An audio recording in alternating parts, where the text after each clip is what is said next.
What's up, guys? So this is a tutorial on how to make a trap beat with just docking plugins. So you can make them if you have Lmms. Let's take a look at a beat first.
So yeah, that's the beat.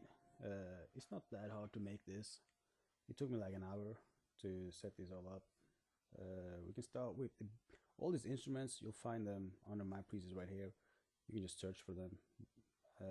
There is not so many instruments though. But yeah, start with the piano.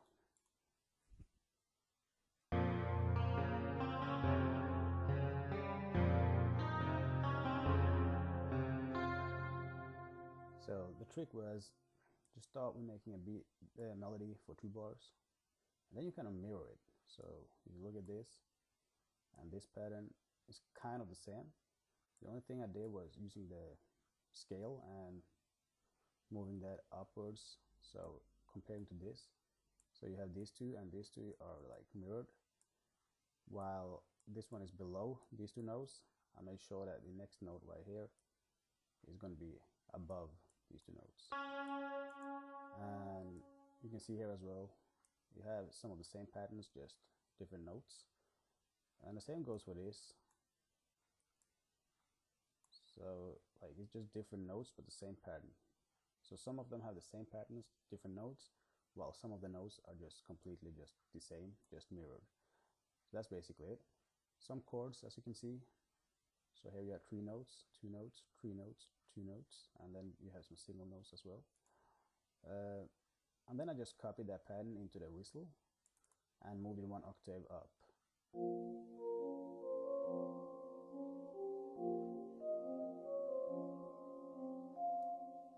So you want to have something in the background. If it's just a piano, it's going to sound like this.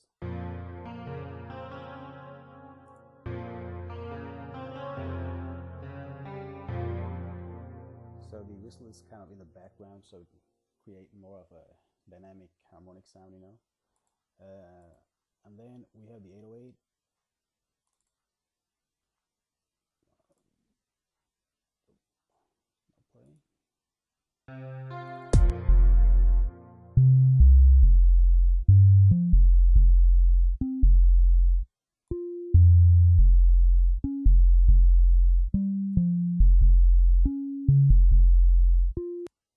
So what I did was using the ground note F.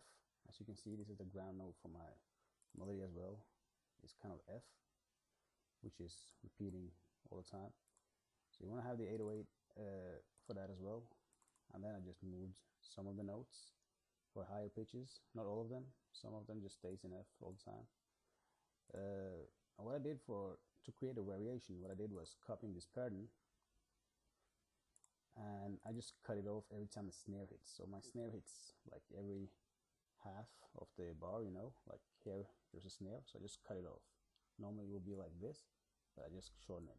Same here, it was like this, and I just shorten all of them, so every time the snare hits, the 808 or bass stops.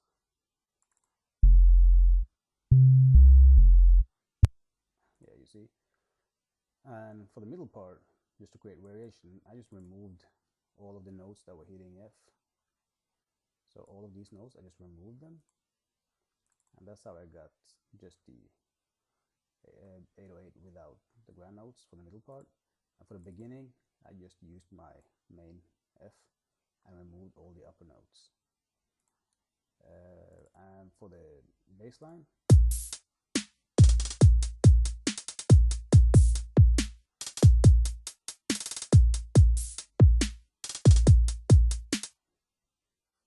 so when it comes to the kicks, I just used my notes and I saw like where it's like I want the kicks to hit with some of the notes, not all the notes, and sometimes I also just placed some kicks where it was natural to put it, even though there was no notes hitting it. And it's, as you see, it's just variation. You don't want the same pattern all the time. You don't want it to be repeating itself. And the snares hits like every half a bar. And you have the hi-hats, which is a little bit complicated, but I have a snare roll. I mean hi-hat roll. And then I have like that one and this one right here. So also variation is the key. So slow hi-hats, and then a little bit faster, slow, a little bit faster, and as you can see, it's going a little bit faster there and super fast there.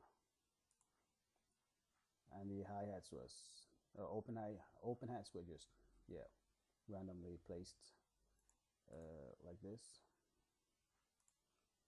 So that's basically it. Thanks for watching. Remember to subscribe.